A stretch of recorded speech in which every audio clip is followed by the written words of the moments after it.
Hey McTribers, it's Vidette. Welcome to Mindfulness Monday.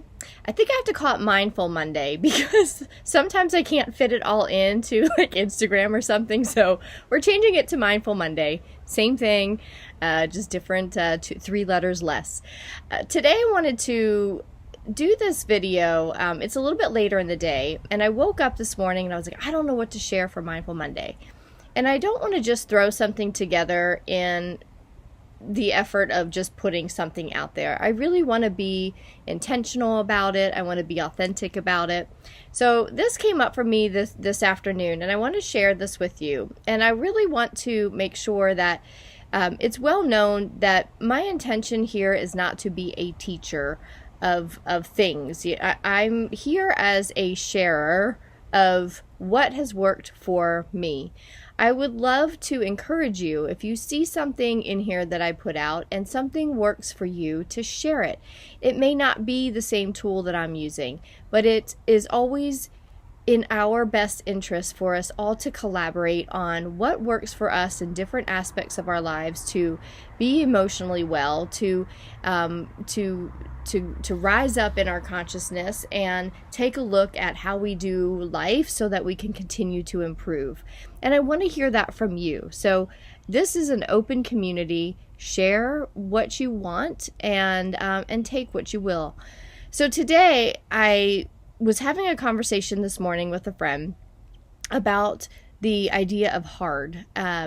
What I was telling her is it's been in my consciousness this past week that I feel like things have felt hard. Parenting in the last week has been very hard. My relationship has felt hard.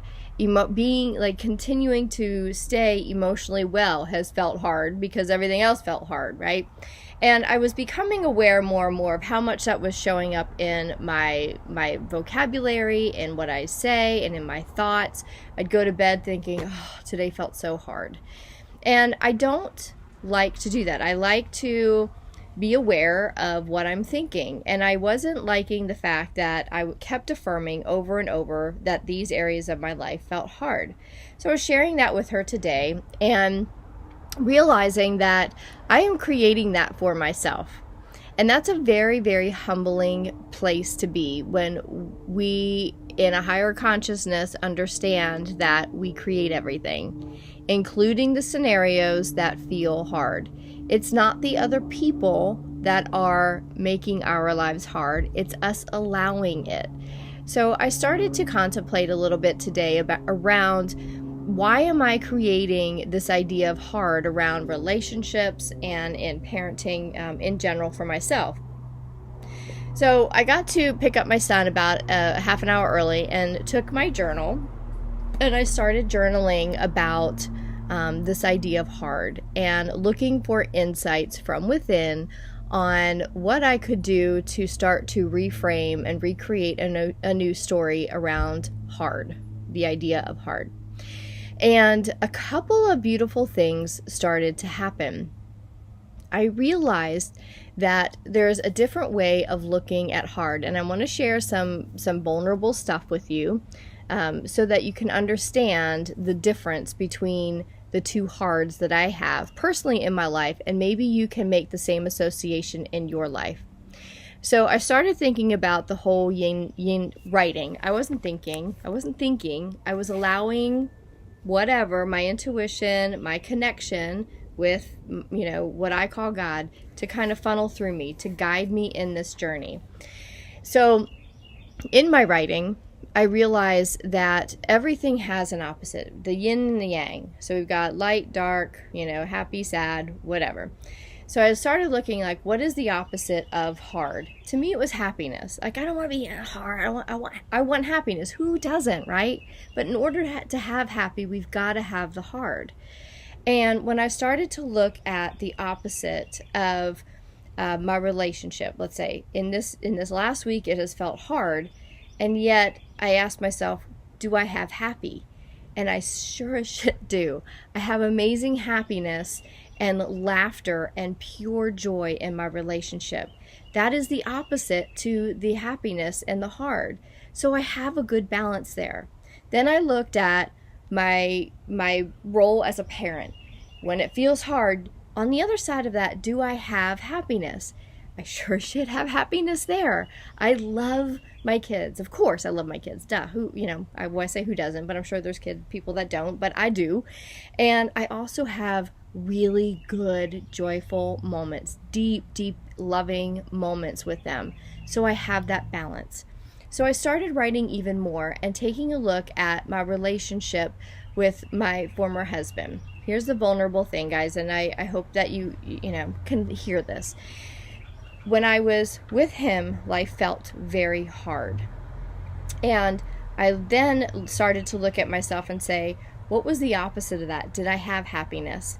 And I didn't have a whole lot of happiness in that relationship.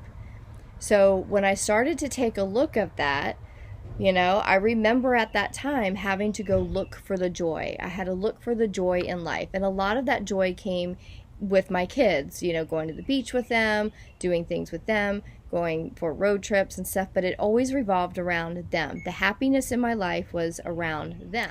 So when I started to look at my relationship, I did have the hard, but I didn't have the opposite side of it. I didn't have happiness.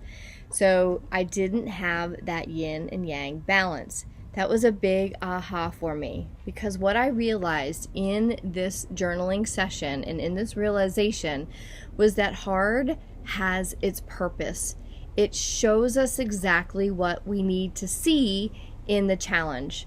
So what I needed to see right now, what I'm experiencing now as in hard, is allowing me growth, right? Growth is hard, it's challenging. It's not always comfortable. And yet, when we look at the discomfort and look at where it's taking us, we know then we can get a grasp of where are we in our life and where is this hard taking me. This hard for me in my life is taking me to an even greater expression of myself in my relationship and in parenting, because I have a good balance, and the hard is just there to nurture more growth in the whole experience of relationship and parenting. Whereas in my last relationship, in my marriage, I had the hard, but it was showing me that there is no growth here. There's nothing to nurture over here. It's time to realize that this challenge is helping you move up and out of this scenario so that I could get to where I am right now.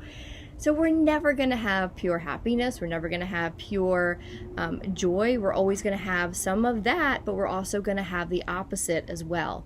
And it's up to us to really take a look at the challenges and understand, is it coming from a place where I can grow and become even better in this area of my life, or is it showing me that there's no growth there's no growth that can happen and I've got to move on? Pretty big. The last piece of this, which I think I love, I got the idea to put little, everywhere where I wrote the word hard, I did a little flower. And the idea behind that was to start to retrain my brain around what it does with the word hard. So now I have a visual. This is the creative side of reprogramming the brain. When we start to reprogram it, we want to give it a visual, given that 87% of people are visual learners. So for me, now when I think, oh, this is hard, I am going to visualize flowers, a bouquet. I had a bouquet. Look, I have a whole bouquet of flowers here, because I'm turning the idea of hard into something that grows and blooms and becomes more beautiful with time. I hope this resonates with you. It really hit me hard today, in a good way. I felt a lot of growth from a deeper understanding of what I'm experiencing in my own life. So if you've liked it, share with me what has helped you grow, even though it might feel real uncomfortable in the process. Share with me in the comments. I'd love to hear. And thanks for being here for Mindful Monday. I'll see you guys later this week. Bye. Mwah.